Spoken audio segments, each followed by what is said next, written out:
इस कार्यक्रम को आयोजित करने वाले आयोजन समिति के साथी, अलग अलग जिलों से आए हुए सभी साथी और देवास और खरगोन जिले और बड़वानी जिले के आए हुए पटेल साथी और हमारे बीच में बैठी माताओं बहनें, अभी मेरे से पहले बहुत सारे वक्ताओं ने अपनी अपनी बात रखी, तो मैं भी कोशिश करूंगा कि उनकी जो छूटी हुई बात है उसको जोड़ते हुए मेरी बात को आगे बढ़ाएं। जैसे आज जो है हम लोग पटेल संसद का आयोजन करके आदिवासी समाज के जो मुखिया होते थे, उन मुखियाओं के क्या क्या अधिकार थे है उस पे हम लोग बात कर रहे थे। जैसे अगर आजादी के पहले की हम बात करें तो ये इलाका जो है हमारा हुआ करता था, सरकार तब नहीं थी। हम सबको पता है सरकार 250 साल या 300 साल पहले अंग्रेजों की थी और अभी 72-73 साल पहले जो है हमारे देश के लोगों की सरकार बनी। तब से जो है हम उनके गुलाम जैसे हो गए, उनके कानूनों के गुलाम हो गए, हमारे कानून खत्म हो गए। तो हम लोग वही बात करने और उसमें जो हमारे अधिकार है वो कैसे सुरक्षित रहें और कैसे जो है हमारे अधिकार को खत्म किए, इसको समझने के लिए पटेल संसद का आयोजन किए। साथ ही आदिवासी समाज में अभी जो कमियां हैं या कुरीतियां हैं उसको कैसे दूर करेंगे, उसको लेकर भी हम लोग बात कर रहे हैं। जैसे हम लोग बड़वानी जिले में अलग अलग इलाके में अलग अलग तहसीलों में पटेल संसद का आयोजन किया। आयोजन आज तो मेरे को नहीं मालूम कि जो है आप लोग सब मिलके, सारे पटेल मिलके कुछ निर्णय लिए होंगे या बाद में ले सकते हैं। तो हम लोगों ने ऐसा किया कि पहले सारे पटेलों को बिठाया, बिठाने के बाद में जो है पटेलों के हक अधिकार के बारे में पूछा।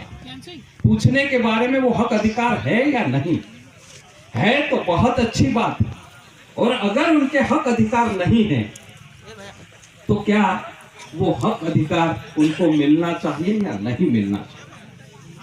अगर जो है उनको हक अधिकार मिलना चाहिए तो कैसे मिल सकते हैं, कैसे वो ले सकते हैं, उसको लेकर जो है हमने बातचीत की।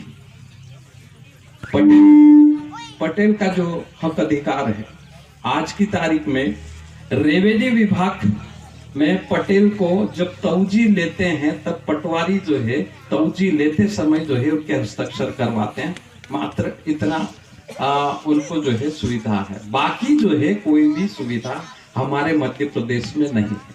लेकिन महाराष्ट्र में जो पटेल होता है उस पटेल को जो है जो सरकारी काम पटेल करता है उसका जो है मेहनताना दिया जाता है। तो मेहनताने के साथ में उस पटेल को यह अधिकार होता है कि गांव में कोई भी छोटा मोटा विवाद होता है उस विवाद को निपटाने का अधिकार है, और उस विवाद में विवेचना करते समय जो है उस पटेल को जो है रखा जाता है, ताकि विवाद जो हुआ है उसमें जो है गलती किसकी है वो जो है सार्वजनिक रूप पे वो पटेल को पता होता है। तो वो पटेल जो है पुलिस को सही जानकारी देता है, इसलिए वहां विवेचना ठीक ढंग से होगी करके जो है उनको विवेचना के समय जो है साथ में रखा। तो ये महाराष्ट्र के पटेल और एमपी के पटेल में अंतर दिखा, उसको लेकर हमारे इलाके के पटेलों ने एक मांग रखी कि महाराष्ट्र के पटेलों जैसे हमको ये हक मिलना चाहिए। तो वो हक के लिए जो है एक बात हुई। उस हक में दो बात थी, एक तो उनको जो है मेहनताना मिलना चाहिए, और दूसरा जो है पुलिस हमारे गांव में आकर कोई भी रिपोर्ट किसी व्यक्ति के सुनकर नहीं लिखना चाहिए, वो रिपोर्ट गलत भी हो सकती है। जैसे समाज में बहुत सारे मामले भी, ज्ञान सिंह भाई से मेरे बीच में बातचीत होती थी या कल परसों भी बातचीत हुई, तो वो बोल रहे थे कि आदिवासी समाज में अभी दहेज बहुत बढ़ गया, और दहेज अभी मांग हो गया, और नहीं मिला तो फिर दादागिरी से इसको मांगना, और नहीं दिया तो पुलिस की धमकी से जो है वो दहेज मांगा जा रहा है। तो उसको लेकर जो है वहां पटेल की आवश्यकता है, गांव के पंचों की आवश्यकता है, मुखियाओं की आवश्यकता है, जिसको वो रोक सकते हैं।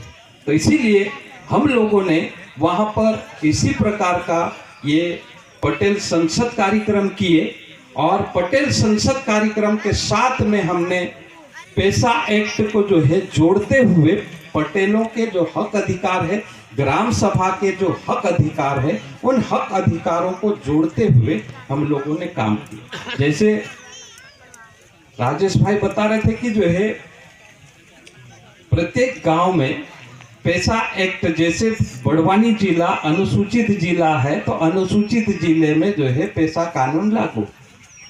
पेशा कानून के तहत गांव के भीतर आने वाले सभी सामाजिक सेक्टर के ऊपर ग्राम सभा का नियंत्रण। दूसरा जो है गांव के भीतर जो संसाधन है, जल जंगल जमीन, उसके ऊपर ग्राम सभा का नियंत्रण। दूसरा जो है गांव में जो है शराब के ऊपर नियंत्रण करने का अधिकार आपको है। गांव में जो है विवाद निपटाने का अधिकार आपके पास में है। डकैती और हत्या को छोड़कर सारे फौजदारी और दीवानी मामले को निपटाने का अधिकार आपके पास में है। उसी को लेकर हम लोग जो है पटेल संसद करके ये निर्णय लिया कि हमारे गांव में कोई भी लड़की अगर किसी लड़के से प्रेम करती हो या इच्छा से शादी कर लेती है, तो शादी करने के बाद में वो लड़का लड़की भाग जाते हैं। तो ये कोई नई बात नहीं है, ये हमारे बाप दादाओं में भी होता था, अभी के समय में भी हो रहा है, और इसको जो है हमारी समाज मान्यता देती है कि हाँ, आदिवासी समाज में लड़का लड़की दोनों की मर्जी से वो शादी कर लेते हैं। तो वो सामाजिक हिसाब से जो भी हमारे समाज में परंपरा है, उस परंपरा के अनुसार दहेज लिया जाता, बेजा लिया जाता है। दहेज तो जो है वो हिंदू में होता है, लेकिन आदिवासी बेजा लेता है, और वो हिंदू और आदिवासी में अलग है। हिंदू लड़की पक्ष वाला लड़के पक्ष वाला को दहेज देता है, जबकि आदिवासी जो है लड़की वाला लड़के से लेता है। हाँ, लड़की भी देता है और लड़की के बदले में पैसा देजा लेता है। तो ये परंपरा है। दूसरी बात कि आदिवासी में शादी करने की कोई उम्र नहीं होती है। जैसे अन्य समाज में, जैसे हम हिंदू की बात करें तो हिंदू में शादी करने की उम्र लड़की की 18 वर्ष और लड़के की 21 वर्ष। अगर जो है 18 वर्ष से कम की लड़की किसी लड़के के साथ में भाग जाती है तो वो लड़की नाबालिग कहलाएगी, और फिर जो है हिंदू विवाह एक्ट 1955 के तहत पुलिस में जो है उसके नाम पे FIR दर्ज हो जाती है, और लड़के को बलात्कार करने के जुर्म में, या लड़की को बहला फुसला कर ले जाने के जुर्म में, या लड़की को छेड़छाड़ करने के जुर्म में उस लड़के को जेल भेजा जाता है। लेकिन आदिवासी का ठीक उल्टा है। आदिवासी जो है देजा जो है लेता है, लड़की वाला लेता है, और हिंदू जो है लड़के वाला जो है दहेज लेता है। देजा और दहेज में भी अंतर है। दूसरा जो है हिंदू में एक बार शादी होती है, आदिवासियों में दोनों का प्रेम बना रहेगा, परिवार दोनों के परिवार का प्रेम बना रहेगा, तो वो स्थायी शादी है। अगर जो है उनके प्रेम में खटास होगी या दोनों का नहीं जमा, तो वो लड़की को जो है, लड़की लड़के को लात मारकर चले जाएगी और अपने मन पसंद के लड़के से वो शादी करती है। ये भी हमारी समाज मान्यता देती है, लेकिन वो हिंदू से हमारा समाज अलग है। लेकिन होता क्या है कि जब कोई लड़की लड़के के साथ में भाग जाती है, तो वो शादी करने की जो परंपरा थी पहले, तो हमारे यहाँ पर दो चीज होती थी। एक तो शादी कर देना, दूसरा अगर नहीं पटता है दोनों को, दोनों परिवार को नहीं पटता, भले लड़का लड़की को पट जाता है लेकिन परिवार को नहीं पटता है, तो वो परिवार वाले बोलते कि हमको लड़की आपके यहाँ नहीं देना है। तो जब लड़की पक्ष जो है लड़के के यहाँ लड़की नहीं देना चाहता है, तो लड़का पक्ष पंच बुला के बिठाता है और बिठाने के बाद में उसको जो है लड़की को उसके साड़ी के छेवड़े पे या नाटी के छेवड़े पे, जो हमारी समाज की परंपरा में छेवड़ा बांध के दो पंच पहले बैलगाड़ी में बिठा के जो है लड़की के मायके लड़की को छोड़ने आते थे और परिवार को सुपुर्द करके जाते थे और छेवड़े की रकम भी दे के जाते थे, लेकिन रिपोर्ट नहीं करते थे। लेकिन आज जो है भारी मात्रा में बहुत सारे लोगों का ये सवाल है और समस्या है कि लड़का लड़की शादी तो कर लेते हैं, लेकिन हमारे जैसे हमारे ही समाज के दलाल जो पैदा हो गए हैं हर गांव में, उनका ये धंधा बन गया है। उनको अगर पता चलता है तो अच्छा ये तुम्हारी लड़की के साथ में ऐसा किया, तो उसको जो है ले जाकर जो है थाने में एफआईआर दर्ज करवाकर लड़के को जेल भिजवाते हैं, लड़की बाप के सपुर्द की जाती है और वो लड़का फिर बाद में जेल जाता है, वकील को पैसा देता है और जेल से छूटता है। उसके बाद में भी झगड़ा तोड़ना पड़ता, जो हमारी परंपरा से झगड़ा तोड़ने की परंपरा है, तो वापस आके भी झगड़ा तोड़ता है। तो खेत भाड़े गिरवे में रख के वो 2 लाख 2.5 लाख 3 लाख रुपए जो है लड़की पक्ष को देता है।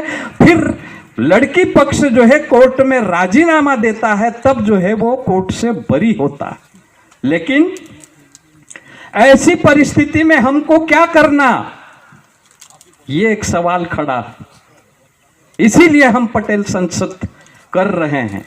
तो अभी जो है हमको जो हमारी पुरानी परंपरा है उस परंपरा को जीवित करना है। साथ ही पैसा एक्ट के तहत जो हमको गांव को अधिकार दिया है, विवाद निपटाने का अधिकार हमारे पास में है, तो हम थाने में क्यों जाएंगे? तो हम जो है पटेल संसद करने के बाद में थाने में ज्ञापन लिख के दें कि हमको हमारे गांव का जो कानून है उस कानून में हमको ये अधिकार है। उसी के साथ हमारे जो पारंपरिक मुखिया जो कानूनी परंपरा के अनुसार, हमारी रूढ़ी प्रथा के अनुसार इस प्रकार से विवाद निपटाते हैं और विवाद निपटाने का अधिकार हमको पैसा एक्ट देता है, और दूसरा जो है रूढ़ी प्रथा के अनुसार हमको 13(3) के तहत जो है विधि का बल है, तो हम कानून भी बना सकते हैं हमारा। तो इसीलिए हम पटेल संसद किए हैं कि 13(3) में जब हमको विधि का बल है, तो लिखित कानून अगर हमारा नहीं है तो हमको कानून भी बनाना पड़े तो बनाएंगे। लेकिन हम थाने में क्यों जाए? और थाने में अगर कोई ले गया है तो मैं आपको एक उदाहरण देता हूं। हमने जो है ऐसे मामले में काम किया। एक लड़की पढ़ी लिखी, लड़का पढ़ा लिखा, उस लड़की की सगाई जो है 15 किलोमीटर दूर जो है गांव में किसी लड़के के साथ में हुआ, लेकिन वो लड़की पड़ोस के गांव के लड़के से प्रेम करती थी, तो उसकी सगाई हो गई। लेकिन सगाई होने के बाद में वो लड़की उस लड़के के साथ में जो है भाग गई, सगाई होने के बाद में। फिर बाद में जो है वो लड़के के पिताजी ने जाके थाने में रिपोर्ट डाल दी। रिपोर्ट डालने के बाद में जो है पुलिस आया उस लड़के के तलाश में। उसके बाद में जो है वो घबराए और उसके बाद में वो लड़के के पिता हमारे पास में आए। तब हमने जो है उस गांव में जाकर जो है दोनों पक्ष से बात की, भैया लड़की की सगाई तो पहले आपने कर दी, फिर रिपोर्ट क्यों डाल दी नाबालिग लड़की होने की? तो लड़की तो बालिग थी। तो फिर जो है वो बोले कि नहीं मेरे को वहां देना नहीं है। नहीं देना तो वैसी बात होना चाहिए, लेकिन जो है रिपोर्ट कैसे करी? तो उसको लेकर जो है हम लोगों ने फिर वहां बातचीत हुई और उसके बाद में लड़के के गांव में गए। और लड़के के गांव में जाकर जो है वहां ऐसे ही जो है कोई भी आदिवासी समाज में वार त्योहार मरण धरण लड़ाई झगड़े में पूरा गांव इकट्ठा हो जाता है। तो लड़की का मामला था, झगड़े का मामला था, पूरा गांव इकट्ठा हो गया। तो पूरे गांव की जो ग्राम सभा हमने बिठाई और उसके बाद में ग्राम सभा में ये तय किया कि लड़की के पिताजी ने रिपोर्ट लिखवाई और पुलिस ने बिना जांच किए जो है एफआईआर दर्ज कर ली। तो हमने जो है एक नोटिस बनवाया। नोटिस में लिखा कि बड़वानी जिला आदिवासी जिला है और आदिवासी जिले में हमारा गांव आता है और हमारे जिले में पेशा कानून लागू है और पेशा कानून के तहत हमारे गांव में हमारे गांव में विवाद निपटाने का अधिकार हमको है। तो क्यों आपने जो है इस आदमी के कहने पर झूठी एफआईआर दर्ज की है? क्या आप जो है पेशा कानून या भारत के संसद द्वारा बनाए गए कानून को नहीं मानते हैं? इसीलिए जो है वो पेशा कानून के विरुद्ध में जाकर जो है आपने हमारे गांव के इस व्यक्ति के ऊपर एफआईआर दर्ज कर ली।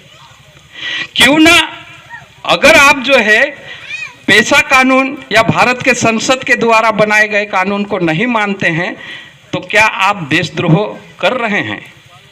अगर आप देशद्रोह कर रहे हैं तो क्यों ना आपके ऊपर देशद्रोही कानून के तहत कार्रवाई की जाए। आप जो है इस तारीख को हमारे गांव की ग्राम सभा में उपस्थित होकर स्पष्टीकरण दे। तो ग्राम सभा ने थाने में नोटिस दिया। नोटिस देने के बाद में जो है वो पुलिस कुछ नहीं किया। उसको समझ नहीं आया कि ये कानून क्या लिख रहे हैं क्या नहीं लिख रहे, क्योंकि जो है वो आईपीसी सीआरपीसी को ही पढ़ते हैं, वो पेशा को नहीं पढ़ते हैं। इसीलिए वो जो है उनको समझ में नहीं आया।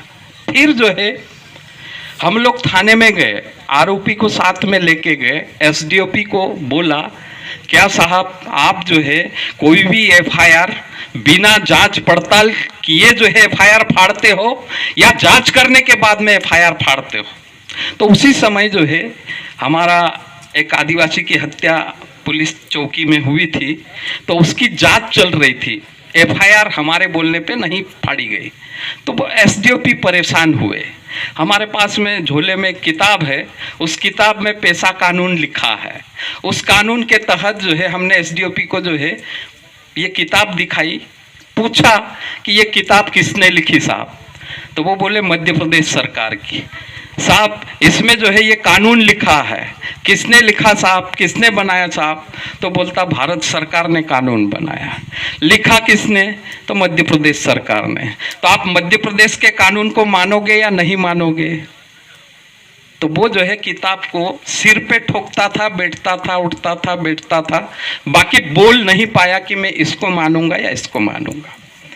फिर वो पुलिस कुछ नहीं की, 15 दिन 20 दिन 1 महीना हो गया। उसके बाद में जो है फिर पुलिस गई।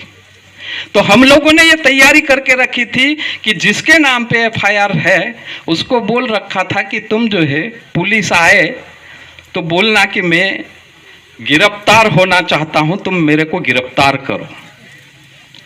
तो वो पुलिस की गाड़ी के तरफ जाए, पुलिस पीछे पीछे भागती थी, है ना।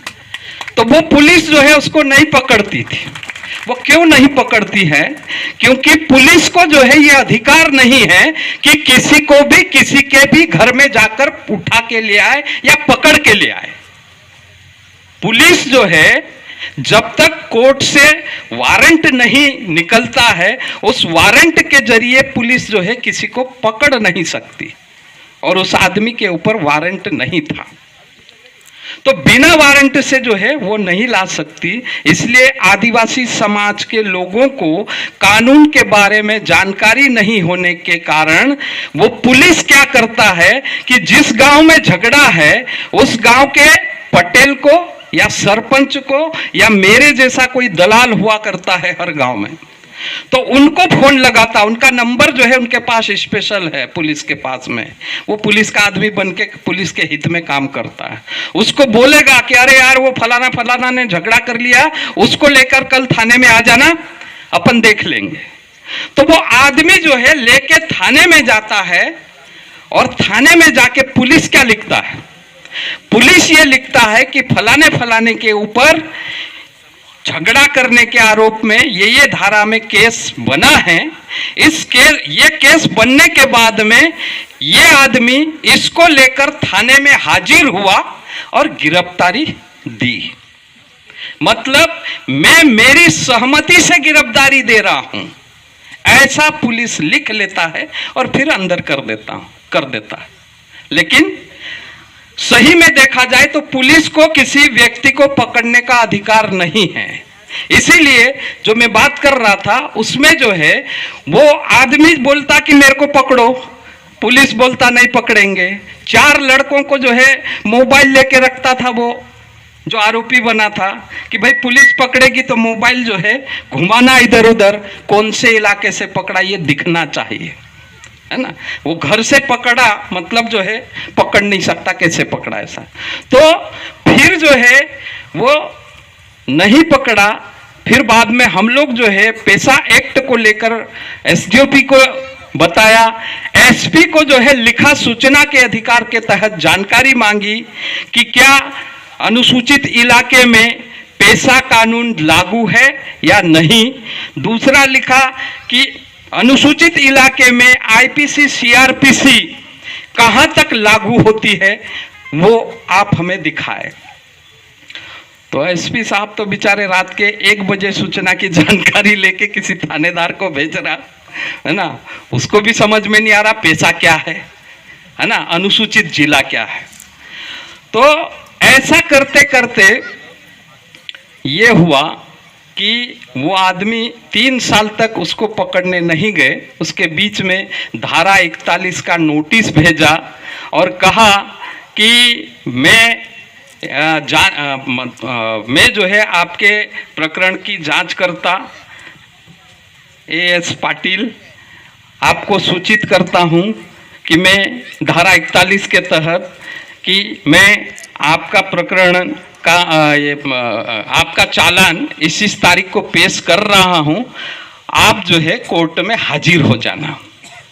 फिर बाद में जो है हम लोग गए, जाने के बाद में कोर्ट में जाके बोला ले भाई मैं कोर्ट में आया, पकड़ मेरे को। तो वो बोले नहीं। तो क्यों नहीं पकड़ रहा, तो बुलाया कोर्ट में पेश करने, तो मेरे को पकड़ के पेश कर दे। तो वो बोले मैं पकड़ के नहीं, तुम्हारी इच्छा हो तो कोर्ट में जाओ। तो ऐसा करके उस प्रकरण में जो है वो एसपी ने फिर खात्मा काटा और कहा कि ऐसे प्रकरण जांच लायक है, इसकी जांच करना चाहिए और उसके बाद में जो है प्रकरण दर्ज करना चाहिए। ये बात जो है उस प्रकरण में आई। तो ऐसे कई सारे मामले जो है होते हैं गांव में, छोटे मोटे विवाद, लड़का लड़की के विवाद। अभी लड़के में जो है हम लोगों ने जो ये लड़की वाले मामले में हम लोगों ने ये कहा कि आदिवासी की जो परंपरा है, एक तो जो है शादी एक शादी करना या फिर 2 करना, 3 करना, 5 करना, 7 करना, 10 भी शादी करेगा, वो शादी करने की जो है मान्यता आदिवासी समाज देता है। दूसरा, शादी करने की जो उम्र है तो वो उम्र जो है 10 साल में भी शादी करता है, 12 साल भी, 15 साल भी, 50 साल भी, 60 साल में भी शादी करते हैं। वो महिला भी 60 साल में शादी करती है, पुरुष भी इच्छा से।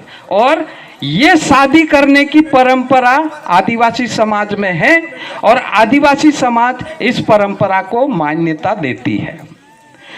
आप जो है हमारे ऊपर हिंदू विवाह एक्ट 1955 के तहत जो प्रकरण दर्ज किया है, वो प्रकरण जो है गलत तरीके से दर्ज किया, क्योंकि हम हिंदू नहीं हैं, हम आदिवासी हैं। तो हिंदू लॉ या हिंदू विवाह एक्ट आदिवासियों के ऊपर लागू नहीं होता है, इसलिए आप हमारे ऊपर हिंदू लॉ लगाकर इस तरह से झूठे प्रकरण नहीं लगा सकते हैं। तो ऐसे मामले में जो है उनको भी सिखाने की जरूरत है। हम सिखाएंगे तब जाके ही यहाँ हमारे गांव में जिस प्रकार की जो परंपरा है, उस परंपरा को हम जीवित रखेंगे। और साथ में जो लूट है, हमारी परंपरा को तोड़ते हुए जो पुलिस की लूट है, कोर्ट की, वकील की लूट है, उस लूट को हम कम कर सकते हैं। इसीलिए पटेल संसद के जरिए से अभी क्या हो रहा है कि सरपंच जो बनता है, थोड़ा सा होशियार गांव का आदमी हो जाता, वो सरपंच बन जाता, पंच बन जाता है, तो उनके पास में समय नहीं है और दूसरा सामाजिक काम करने में उनको रुचि नहीं है। उनको सरकारी काम करने में रुचि है, जिसमें कि उनको जो है पैसा भी मिलता है। और यहाँ जो है, जो हमारे पूर्वज घर से पैसा खर्च करके लोगों को जो है रोटी खिला के, जो पीड़ित लोग आते हैं, मुखिया है करके उनके यहाँ जब जाएंगे तो चाय पिलाएंगे, रोटी भी खिला के, फिर बाद में अपना किराया खर्च करके काम करते हैं। तो वो परंपरा को हमको जिंदा करना है। इसीलिए पटेल संसद, वो पटेलों को जो है जाके हम लोग मिले, बातचीत किए और उसके बाद में वो पटेल संसद किए। और करने के बाद में ये एक काम ये हुआ। तो अभी जो है वो लड़की वाले मामले में पुलिस वाला पूछता है और समय देता है कि ये लड़की का ऐसा ऐसा मामला है, क्या करना, तुम आपस में बैठ के बात कर लो। तो जितना हो सके हम लोग जो है इस मामले में जो है बैठ के जो है आपसी समझौता या परंपरागत जो छेवड़े बांधने की जो परंपरा है, उस परंपरा को जीवित करते हुए थाने में जाना बंद करें और ये छेवड़े वाली परंपरा को जो है बढ़ाने का काम करें। तो इस प्रकार करने की जरूरत कैसे आ गई और कैसे जो है हम लोग जो है बचेंगे, कई सारे साथियों ने बात कही। तो छोटे छोटे मामलों में भी विवाद हमारे गांव में होता है, तो उस विवाद का भी निपटारा जो है हमारे गांव में कैसे हो, उसकी जो है गांव में जो है हर मोहल्ले से एक एक जो आदमी है, जहाँ अच्छा व्यक्ति है, तो ये जो पटेल पुजारा वारती गांव डाहला के साथ में जो है हर मोहल्ले से एक एक आदमी लेके एक एक समिति का गठन हर गांव में होना चाहिए, जिससे कि समाज के दुख दर्द के समय हमको जो है साथ में खड़ा रहना चाहिए। ऐसे में जो है, ऐसे हम तो जो है मर जाता कोई गांव में, तो सारे विवाद छोड़कर जो है वो मरने वाले के यहाँ कंधा देने या लकड़ी डालने के लिए जाते हैं। तो ऐसे समय भी जो किसी का हक अधिकार मारा जाता है, उस समय भी हमको सबको इकट्ठा होकर जो है तय करना पड़ेगा, बात करना पड़ेगा कि किस प्रकार से जो है इस व्यक्ति के ऊपर अन्याय हो रहा है, उस अन्याय को कैसे दूर करें। तो जाके जो है हम समाज को जो है इकट्ठा कर सकते हैं। और जो बाकी आगे की लड़ाई है, जो बाकी साथियों ने बताया है, तो उसको जो है कैसे हम रोक सकते हैं या आदिवासी समाज कैसे बच सकता है, तो उसको लेकर जो है पटेल संसद करने की जरूरत पड़ी थी। तो पटेल संसद के जरिए से हम लोग बहुत सारा काम हमारे गांव, हमारे समाज का कर सकते हैं। जैसे जो है ये देजा वाला मामला हो गया, उसके बाद में आपसी झगड़े वाला मामला हो गया, और कई सारा जो है देजा आपसी मामला, देजे में जो है फिर एक लाड़ी वाला, दो लाड़ी वाला, जबरदस्ती जो जिसके पास पैसा ज़्यादा हो जाता तो जोर करके भी वो बना लेता है, तो उसके खिलाफ भी। तो ऐसा हम लोगों ने ये एक प्रस्ताव पास करके सभी को भेजा है।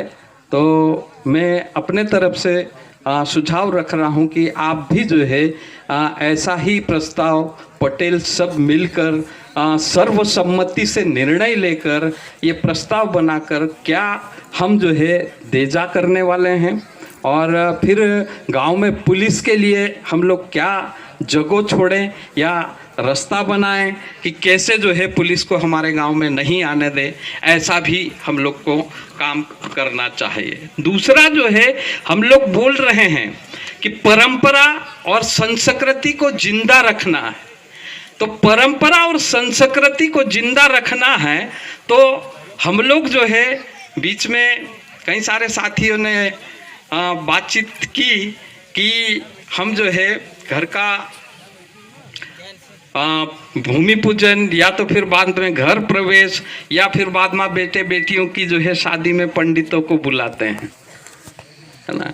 तो पंडितों को बुलाना मतलब हमारी संस्कृति को नष्ट करना और उनकी संस्कृति को अपनाना।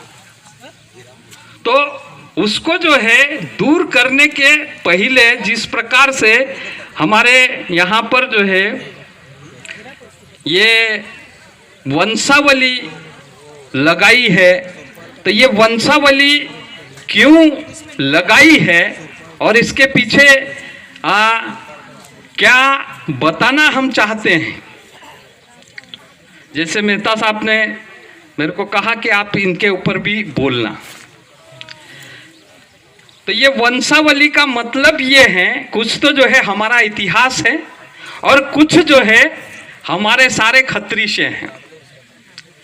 तो जब भी हम पूजा करते हैं तो पूजा करते समय जो है हमारा पुजारा या हमारा पूर्वज या हमारा मुखिया या हमारा डाहला जब भी पूजा करता है तो पहले जो है धरती के ऊपर जो है पानी डालेगा, दारू डालेगा, सिंदूर डालेगा, कुंकुम डालेगा, वो डाल के पूजा करता है और उसका नाम लेता है पहले, शुभ माणे तीन दहाड़े धरती माता।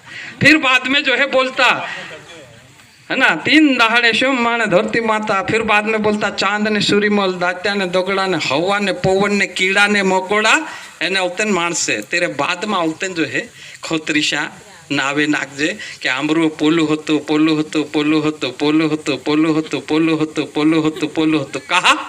कहा कि जो है आम तेरी खाई रिया, तेरी जीव रिया, तेरे करता जरूरत है कि अगर जो है हिमी या अमरेंचा देखो पूरा देश में सर्वे ही कुकड़ान सर्वे ही गयो, देश में कतरा कुकड़ा छे, कुतरान सर्वे ही गयो, देश में कतरा कुतरा छे।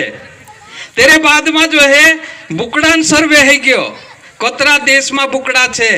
औतन जो है गायन सर्वे है गयो, बुलियन सर्वे है गयो, घुल्लान सर्वे है गयो, गोदड़ान सर्वे है गयो, आखान सर्वे है गयो कि देश में कतरा ये गुल्ला गोदड़ा एन कुकड़ा बुकड़ा छे, तींद्रो सर्वे है गयो। लेकिन आदिवासी सर्वे हाजू तक नहीं हो कि देश में आदिवासी कतरा छे।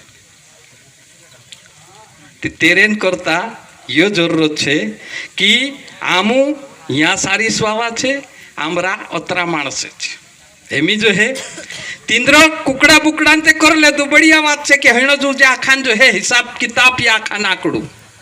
लेकिन आदिवासी भी हेणो जुए कि नहीं हेणो जुए कि पूरा देश में आदिवासी कतरा छे, तेरू भी एक आंकड़ो हेणो दू, लेकिन तेरो आंकड़ो नहीं है। मतलब इना देश में अंग्रेज होतु चू आदिवासी आंकड़ा निकालतलू, लेकिन हेमी जो है अंग्रेज जाने बाद में तीसरी सरकार आई गई, अमरी सरकार आई गई, तो यू जो है आदिवासी आंकड़ो नहीं निकालतो, यानी आदिवासी का आदिवासी भी निकालतो। तेरेन करता हेमी जो है शायद अगले महीने या तो अगले महीने चुनाव आवशे या अगले महीने आदिवासी या पूरा देशन मानसन जनगणना होने वाली है। ते तीनी जनगणना में कम से कम जो है जतरा भी आदिवासी है चे जो है जनगणना में नाव जाति एने अवतेन धर्म नाव आवश्य नहीं नाव पिता एने जाति एने धर्म ती आपणु काजे धर्मन कालम में जे जो है हिंदू मुस्लिम सिख ईसाई जैन बौद्ध लिखलो रोस ते आपणु काजे भी जो है एमी चा सारी चयन करने बाद में आपणो धर्म आदिवासी धर्म हिंद्रे धर्म कथा आम अलग है आमरो धर्म आदिवासी है ये मैं नहीं कही रही मैं अत्यार भी कहूँ कि आदिवासी कानून जो है शादी करने अलग है हिंदू शादी करने कानून अलग है ती हिंदू कानून अलग है ती हिंदू अलग है आदिवासी अलग है। आदिवासी जो है हमारा देशन जो सुप्रीम कोर्ट है ची भी कह रहे कि आदिवासी जो है इना धरती सबसे पहलू रोहिणी इना आमरू कोई मालिक नहीं है वारिस नहीं है भन्ने मुकली देता मारो भी इतिहास देखाड़ो में मैं नानलू हतु ते मार डाल बाबू जो है मैं से भर्ती करने लिखी ते मार डाल बाबा का जो मास्टर पूछू क्या नाम है बच्चे का से ते मार डाल बाबू कहे गोइट्यू मार नाम गोइट्यू है ना भाई आदिवासी नाव छे है ना ती गोइट्यू से तीचू मास्टर जो है मार डाल बाबा भुणी भालरी कहे कि अरे क्या ऐसा नाम रख दिया तुमने इतना अच्छा लड़का नाक इतना बढ़िया लंबा सा गोरा सा गोल मोटल चेहरा से इसका नाम बदलो है ना मारो नाम गोइट्यू गथु गजानंद करते हमें गजानंद है कि नहीं एने जाति में भी भाई आमरा जो मोटला हता जे होई सकतलो एक ते आमरू डाल बाबा मोटलू भाई सतु जो अंग्रेजन जमाना में भणलो ती डिप्टी रेंजर नौकरी जोल्ली ती नाक ती नौकरी जोल्ली ती जुवान होतो चू लाड़ी हेरतलू ती लाड़ी को दुनिया पे ती नागाजे कहा हाँ जंगल खाते में नहीं नौकर है नौकर को लड़की नहीं देना तो वो परंपरा थी नौकर को लड़की नहीं देना मालिक को देना था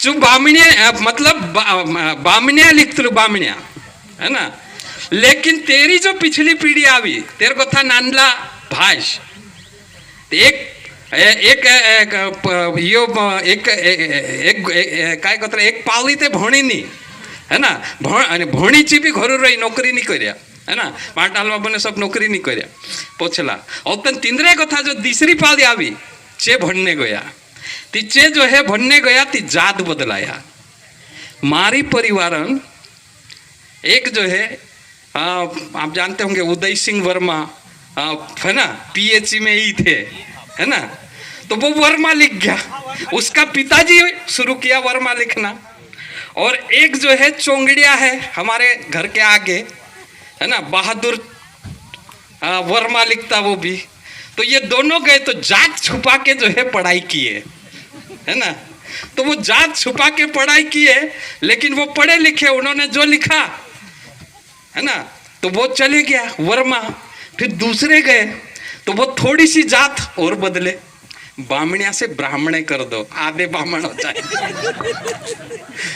तो अभी मेरा नाम बदल गया गजानंद जात भी बदल गई ब्राह्मणे है ना तो मैं पूरा जो है आदिवासी नहीं रहा अभी जो है संस्कृत हो गया है ना तो इसलिए आदिवासी नाम से भी जो है पहचान में आता है फिर उसके काम से भी पहचान में आता है उसकी भाषा से भी रीति रिवाज संस्कृति परंपरा से पहचान में आता है तो इसलिए अपने को जो है अभी आने वाले समय में एक मुहिम जैसा छेड़ के गांव-गांव में ये चीज को हमको समझाना है कि सरकार जब मुर्गी बकरी का भी जो है सर्वे करवा सकता है तो हमारा क्यों नहीं करवा रहा हमारा भी होना चाहिए और इस बार जो है हम पूरे गांव के पटेल के जरिए से हर गांव की जो है ग्राम सभा हो और ग्राम सभा में ये निश्चित करें और एक प्रस्ताव बनाएं कि इस बार जो है जो भी सर्वे करने आएगा जनगणना करने आएगा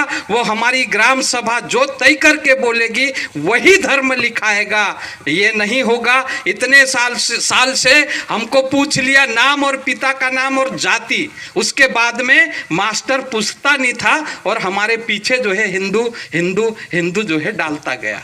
इसलिए हमको जो है क्या लिखा करके भी देखना पड़ेगा। मैं मेरे लड़के को जो है एडमिशन करवाने गया था, राजेश भी, हम दोनों गए तो स्कूल में एडमिशन करवाने, नाम बताए बच्चों का, फिर बाद में जो है हमारा नाम बताए, उसके बाद में जाति बताए और उसके बाद में धर्म बताए, आदिवासी धर्म। तो वो टीचर बोलती है कि आदिवासी तो कोई धर्म नहीं है। तो हमने बोला वो होगा नहीं होगा, तेरा क्या काम है? बच्चे को पैदा हमने किया, बाप हम हैं, इसका धर्म भी हम लिखेंगे ना, तू कौन होती लिखने वाली ऐसा? तो फिर बाद में वो क्या बोलती है, मैं भैया लिख तो लूंगी लेकिन छात्रवृत्ति नहीं मिलेगी ऐसा। तो हमने बोला हम छात्रवृत्ति लेने के लिए बच्चे नहीं पैदा किए, है ना भाई, हम बच्चे पैदा किए हैं हमारे वारिस होने के लिए। अभी पढ़ाने हम यहाँ स्कूल में लाए हैं, वो पैसे वैसे को छोड़ दो, हम सक्षम हैं, है ना। छात्रवृत्ति हमको नहीं चाहिए, अगर लेना होगी हम लड़ेंगे और लेंगे, है ना, मुफ्त में तुम्हारी छात्रवृत्ति भी नहीं चाहिए। तो ऐसा करके हम लोगों ने जो है वो करवाया है। तो मेरा आप सबसे निवेदन है, सुझाव है कि आने वाले समय में अपने हक अधिकार को कैसे लड़ें, उसका एक रास्ता हम लोग बनाएं। और उसमें जो है रास्ते में हमको अच्छा लगा कि जिस प्रकार से भारत की संसद कोई कानून बनाती है तो वो वहाँ बैठे बैठे निर्णय लेती है। तो हम जो है इस इलाके में बैठे हैं, तो इस इलाके में जिस प्रकार से हमारी पुरानी परंपरा की हम बार बार बात करते हैं, तो पुरानी परंपरा में गांव का मुखिया पहला आदमी, गांव का पहला आदमी, देश का पहला आदमी राष्ट्रपति जैसा है। तो हमारे गांव का पहला आदमी जो गांव को बसाता है, भाई पहली होली जो है पटेल, पुजारा, वारती, गांव डाहला मिलके जलाते हैं, उसके बाद में असामी को बुलाते हैं और उसके बाद में वो गांव बनता है। तो वो गांव का जो पहला आदमी है उसको क्या क्या अधिकार है, और उसी के साथ में हमारी दूसरी बारगाया पद्धति हुआ करती थी पहले, है ना। तो वो गांव में जो है पटेल मुखिया होते हैं, सुख दुख, बीमारी, हीड़ा पीड़ा, लड़ाई झगड़े में कोई भी मामला होगा तो वो पटेल के घर से जो है शुरू होता है। तो वो हमको जो है वापस उस परंपरा को जिंदी करना है। दूसरे तरफ जो है जो बारगाया पद्धति है उस पद्धति को भी हमको जिंदा करना है कि 12 गांव का जो मुखिया होता था कि एक गांव का झगड़ा अगर उस गांव के लोगों से नहीं टूटता था तो वो 12 गांव के लोग मिलकर या बारगाया मिलकर जो है उस विवाद को निपटाते थे। ये इतनी अच्छी परंपरा है, उस परंपरा को वापस हमको लाना पड़ेगा, जिंदा करना पड़ेगा। उससे जो है ये हमारे लूटने वाले कानून कायदे हैं वो खत्म होंगे। और जिस प्रकार से हमारी परंपरा, अंग्रेजों ने कोई जो है इंग्लैंड से इस प्रक्रिया को नहीं लाया, जैसे जो प्रक्रिया हमारे यहाँ चल रही है, छोटी कोर्ट, बड़ी court, high court, supreme court, यहीं से हमसे सीखा है। गांव में जो है पटेल कोर्ट, फिर बाद में ये बारगाया कोर्ट थी। तो ये हमारे विवाद निपटाने के जो है परंपरा थी। तो इसी परंपरा को हम जीवित रखेंगे।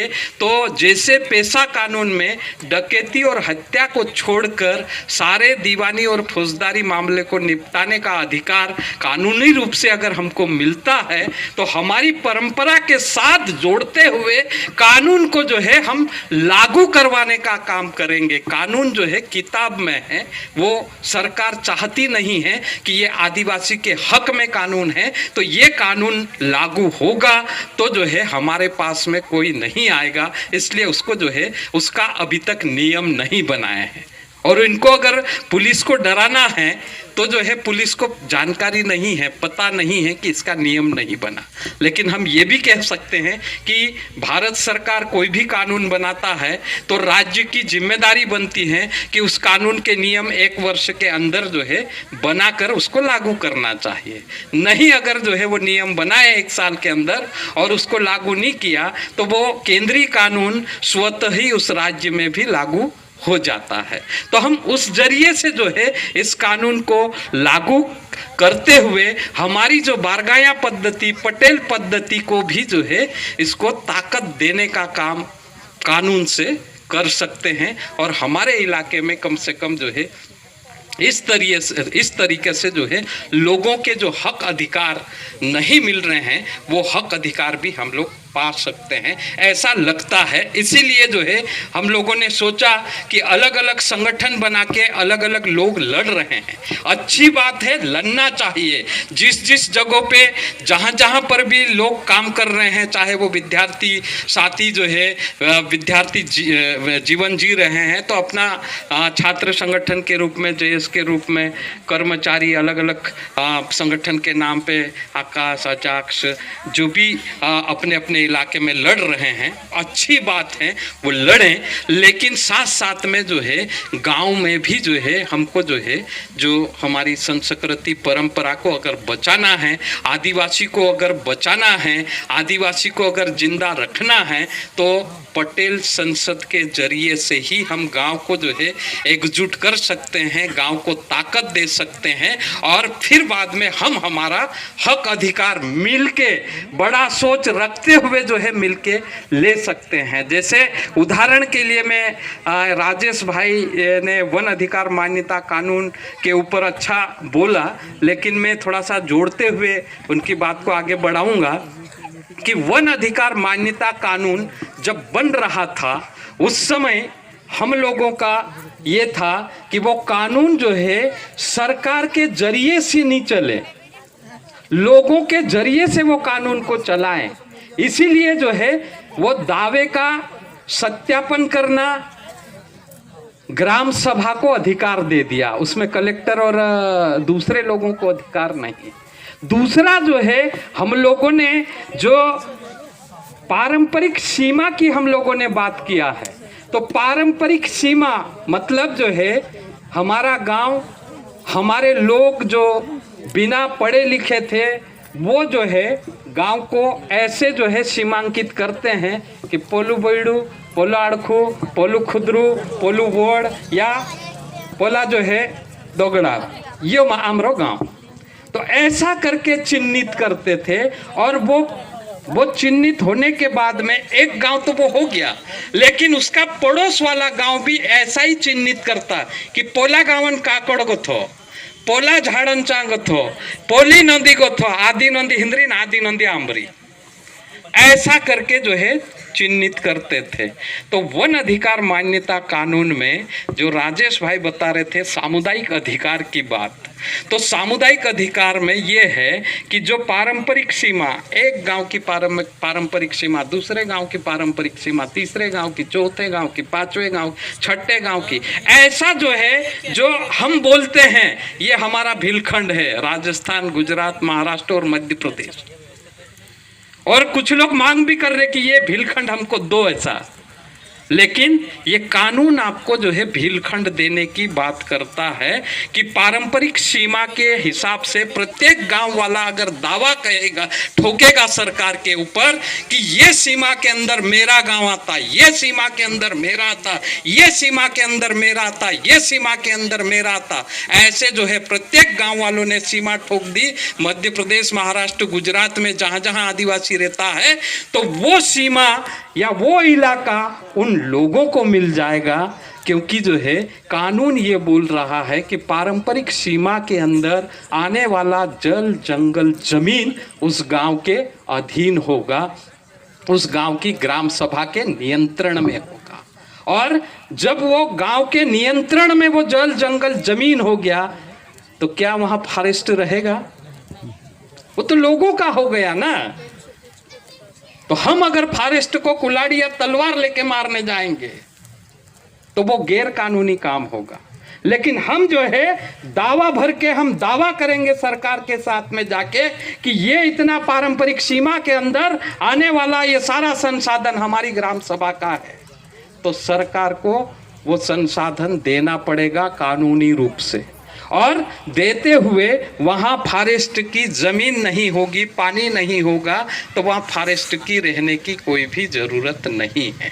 तो ये कानून को बनाते समय ऐसा सोच बनाया था कि उपनिवेश काल के समय से आदिवासियों के इलाके के टुकड़े टुकड़े करके आदिवासियों को बांट बूट के जो है हमारे ऊपर बारी बारी से राज हुआ था। तो हम लोग बटे हैं, वापस एक साथ कैसे हों, इसीलिए इस कानून में ये प्रावधान किया है। लेकिन इसका प्रचार प्रसार सरकार के द्वारा नहीं किया गया, ना जो है हमारे जो हितैषी है, हमारे चुने हुए प्रतिनिधि हैं, उनके द्वारा भी नहीं किया गया। करोड़ों रुपए जो है कागजों में खर्च हो गए। आदिम जाति कल्याण विभाग ने वन अधिकार मान्यता कानून के प्रचार में करोड़ों रुपए जो है खर्चा दिखा दिया, लेकिन लोगों को जो है इस कानून में क्या हमको हक अधिकार है ये पता नहीं है। इसलिए ये प्रचार प्रसार करना और दावा भरना और हक लेना ये भी हमको ही करना पड़ेगा। कोई कर देने नहीं आएगा, ना विधायक आएगा, ना सांसद आएगा, ना पुलिस आएगा, ना कलेक्टर आएगा कि आपको हम पारंपरिक सीमा के अंदर जल जंगल जमीन दे देते। तो इसीलिए हमारे गांव के पटेल को हम मजबूत करेंगे तो वो पटेल जो है गांव को मजबूत करेगा, और गांव मजबूत होगा तो पारंपरिक सीमा के अंदर आने वाला जल जंगल जमीन ले लेगा। तो वास्तव में जो हम स्वतंत्रता की आज़ादी की बात करते हैं तो वो आज़ादी हमको तभी मिलेगी जब जो है जल जंगल जमीन हमारा होगा। अभी क्या है भाई, मेहंदी खेड़ा का जो कांड हुआ, क्यों हुआ? मोदी तो जो है अभी जो है गैस की टंकी दे रहा है, शुरू में फ्री में दिया। तो क्या जंगल में रहने वाले आदिवासी, नवाड़ करने वाले आदिवासी इतने साल से क्या भूखे थे? चूल्हा नहीं जलाते थे? मोदी को भी पता चला कि ये लोग भी रोटी खाते थे, अभी गैस देना पड़ेगा, तो अभी गैस दिया, चूल्हा दिया, अभी रोटी खाओ। इतने दिन क्या कर रहे थे हम? इतने दिन भी रोटी खा रहे थे, इतने दिन हम रोटी भी खा रहे थे।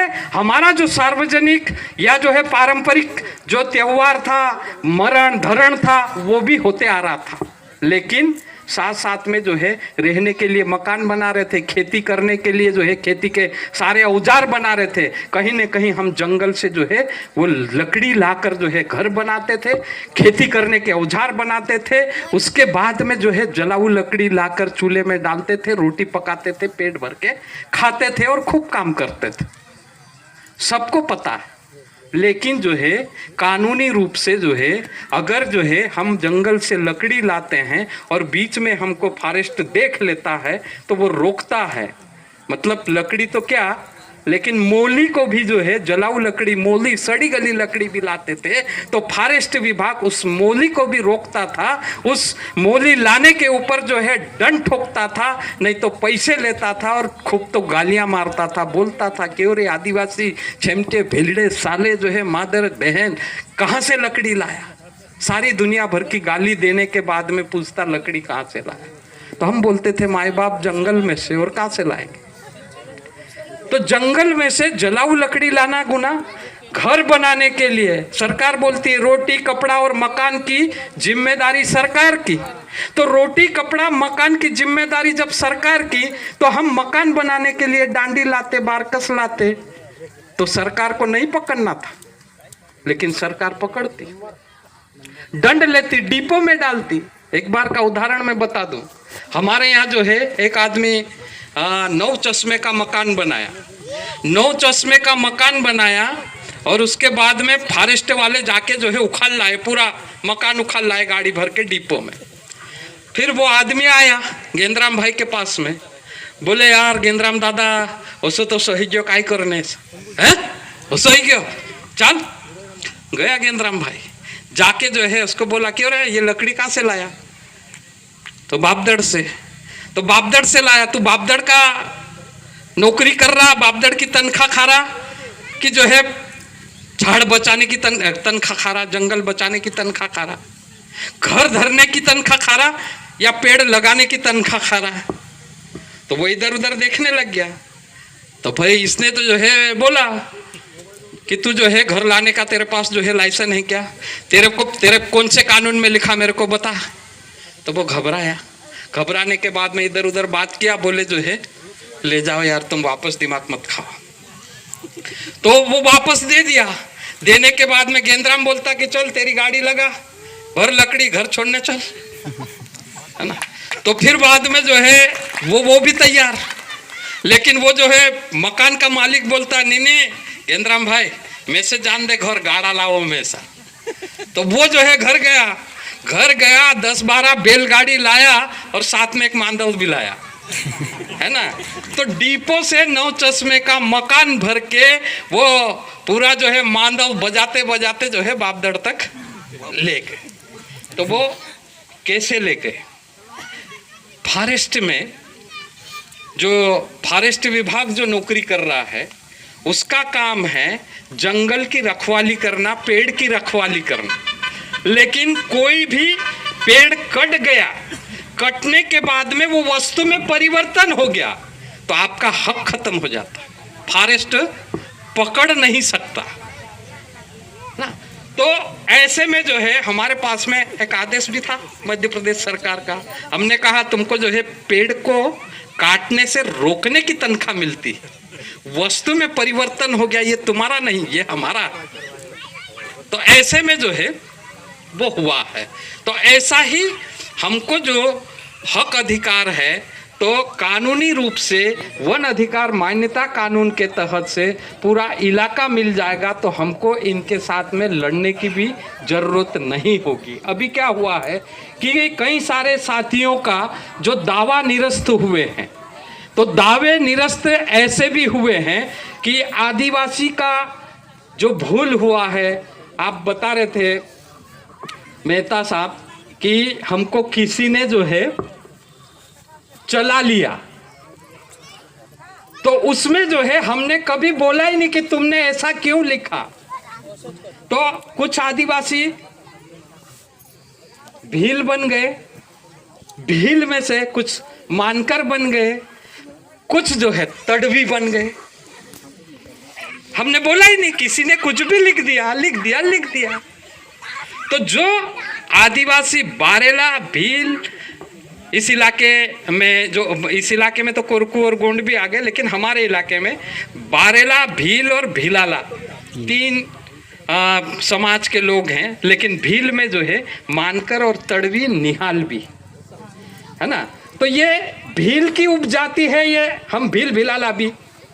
लेकिन जो है सरकार ने लिख दिया कि निहाल, मानकर और तड़वी ये सामान्य जाति के।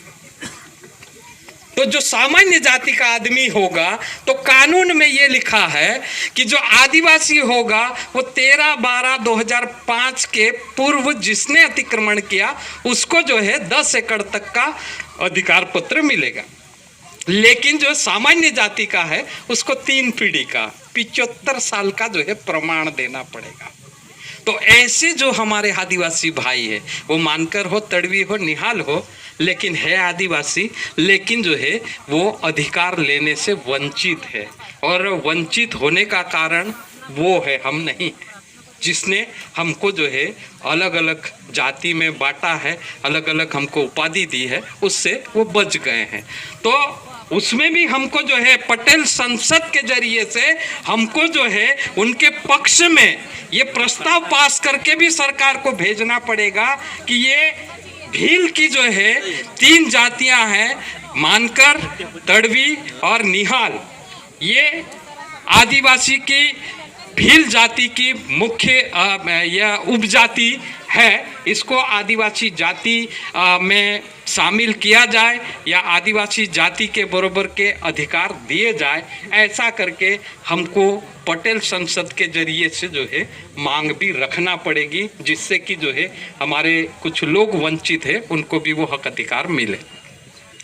तो बहुत सारी बातें हैं, तो वो करना थी, लेकिन जो है लोग इधर उधर हो रहे हैं, तो समय को देखते हुए जो है मैं अपनी बात को यहीं ख़त्म करूं। और बहुत बहुत धन्यवाद आप सबको कि आपने जो है मेरी बात को ध्यान से सुना। और दूसरा, ये प्रस्ताव हम लोगों ने बनाया है, हो सकता है कि यही प्रस्ताव आपके यहाँ हो, ये ज़रूरी नहीं है। और इस प्रस्ताव के जरिए से जो है आप इसमें कैसा जो है जोड़ तोड़ और फेर बदल करके इससे अच्छा प्रस्ताव कैसे बनाएं और समाज को कैसे जोड़ें और उनके हक अधिकार कैसे दिलवाएं, ये मैं आपको फोटो कॉपी करके दे दूंगा कि है। ठीक है, तो धन्यवाद।